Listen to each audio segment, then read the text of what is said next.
శ్రీమాత్రే నమః. భగవద్బంధుగుడా నమస్సుమాంజలి. గురుదేవుల పాదపద్మాలకు శిరసాష్టాంగ నమస్కారాలు. 23వ తారీఖు 1వ నెల 2026 శుక్రవారము, వసంత పంచమి, శ్రీ పంచమి కూడా అంటారనమాట. శుక్రవారం రావడము విశేషమైన రోజు.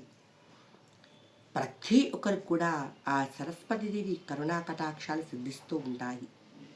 ఎలా సిద్ధించాలి అంటే కనుక ఈ ఒక్క రోజునైనా సరే ఆ జగన్మాత జగజ్జనని మనసా వాచా కర్మణ ధ్యానిస్తూ పూజిస్తూ అర్చిస్తూ ఆశిస్తూ ఉంటారో ఆ జగదాంబిక జగన్మాత కృప అందరిపై ఉంటుందన్నమాట.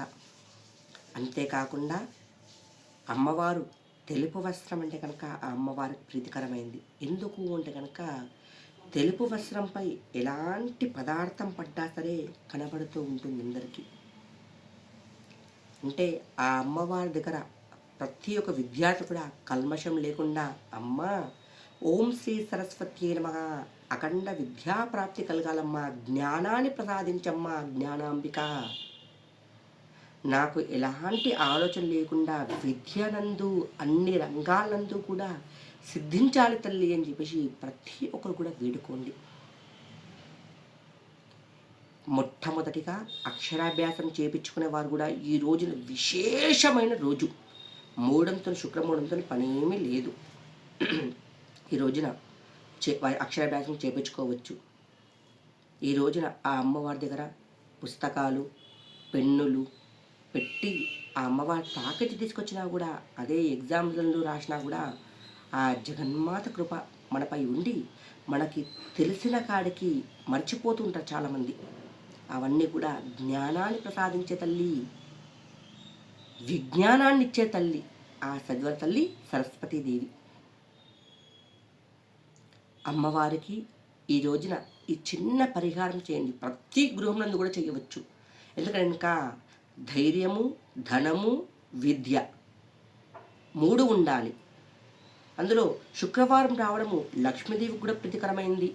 ఆ జగన్మాత జగజ్జనని దుర్గాదేవికి కూడా ప్రీతికరమైంది. సరస్వతీదేవి కూడా ప్రీతికరమైంది. కావున ఒకవేళ కనుక ఆఫీస్ పర్పస్ పోయే వాళ్ళు ఉంటే కనుక పొద్దున దీపారాధన చేయండి. లేకుంటే కనుక రాహుకాలంలో గృహం నందు దీపారాధన చేయండి. నేను చెప్పే పరిహారం ఎలా చేసుకోవాలి అని కనుక బియ్యం పిండితో దీపారాధన చేయాలి. బియ్యం పిండిలో కొద్దిగా పాలు పసుపు వేసి పచ్చగా కనిపించేట్టు ప్రమిద చేయండి. ప్రమిద చేసి ఒక ఇత్తడి ప్లేట్ నందు గుప్పెడు బియ్యాన్ని పొయ్యండి. పోసి 16 తమలపాకులు ఆ ప్లేట్ నందు పెట్టండి. పెట్టేసి గంధం, కుంకుమ, పసుపు బొట్లు 16 తమలపాకులు పెట్టి పూలతో అలంకరించుకోండి. అలంకరించుకున్న తర్వాత ప్రమిదని పెట్టేయండి. బియ్యం వేసిన ప్రమిదని పెట్టి 3 ఒత్తులు ఇటు ఇటు ఇటు 3 వైపులా పెట్టండి. పెట్టేసి అందులో ఆవు నెయ్యి పోసి సరస్వతీదేవిని మనసా వాచా కర్మణ ధ్యానించుకోండి.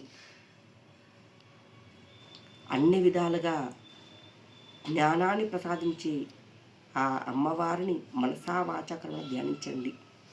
ప్రతి ఒక్కరు కూడా విద్య అవసరం. ఈ రోజున శుక్రవారం రాహుకాలను సమయం చేయడం చాలా చాలా శ్రేయస్కరమైంది. కావున ప్రతి ఒక్కరు కూడా ఆ అమ్మవారిని 108 సార్లు స్మరించండి. ఓం శ్రీ సరస్వత్యై నమః. అంతేకాకుండా డిస్క్రిప్షన్లో ఇంకో మంత్రాన్ని పెడతాను. గురుపదేశం లేదు కదా, ఎలా చదవాలని చెప్పి చాలామంది సమస్యతో బాధపడుతూ ఉన్నారు. మీరు ఉండే చిత్రపటాల దగ్గరనే దక్షిణామూర్తిని కానీ, దత్తాత్రేయ స్వామిని కానీ, లేకుంటే కనుక గురుదేవులను ఎవరన్నా స్మరించవచ్చు. రాఘవేంద్ర స్వామి స్మరించిన, దక్షిణామూర్తి స్మరించిన, దత్తాత్రేయ స్వామిని, హయగ్రీవ స్వామిని ఎవరినైనా సరే మనసా వాచాకరణ ధ్యానించండి.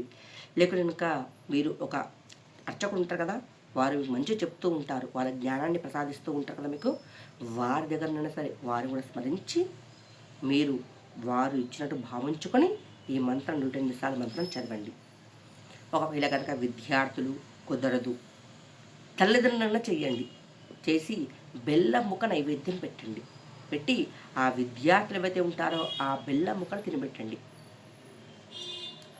సుదీర ప్రాంతాలు ఉన్నవారు తల్లిదండ్రులు కూడా ఇక్కడ ఆచరించవచ్చు. ఒకవేళ బయట విదేశాల నుండి వారు ఉంటారు పిల్లలు, మీరు ఇంట్లో గృహం నందు చేసి కూడా మీరు ఆ అబ్బాయి పేరు స్మరించుకొని ఆ అమ్మవారి నమస్కారం చేసుకున్న మంచి ఫలితం వస్తుంది. జగన్మాత జగజ్జననికి ఈరోజు విశేషంగా పూజించుకోండి. ఎంత చేసినా కూడా ఆ అమ్మవారి తప్పనే.